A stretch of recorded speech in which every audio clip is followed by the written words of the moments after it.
Binigyang diin ni House Prosecutor Chel Diokno na hindi pagiging mabait ang inaasahan sa magkakatunggaling abogado sa loob ng korte.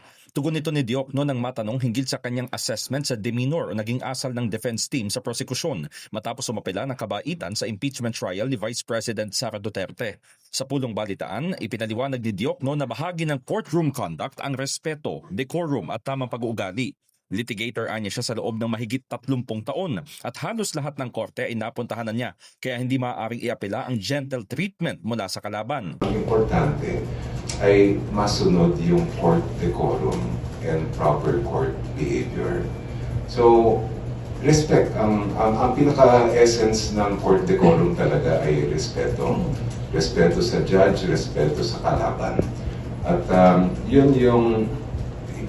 that is what we are hoping and insisting will happen in this impeachment case. And we will always be ready to call out anyone who is not following proper court decorum pagdating sa bagay na ito. Ipinunta rin ng kongresista na maraming law students ang nakakapanood sa impeachment proceedings at maaaring iba ang matutuhan. Bukod dito, hindi umano na palalakas ng mataas na boses ang argumento. Magkakalabang kayo sa court tapos tataasan ka ng boses ng kalaban mo.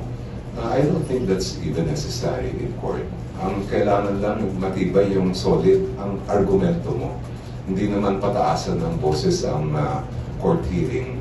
Hindi naman doon binabase ng mga judge kung may basehan ba yung sinasabi ng isang abogado o hindi.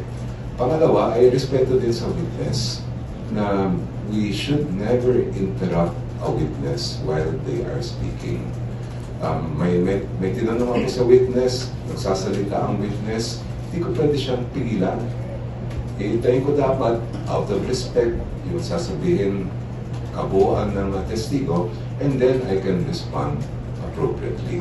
In the heart of changing lives, ako si Brigada Haji Caaminio ng 105.1 Brigada News FM Manila, The Music and News Authority.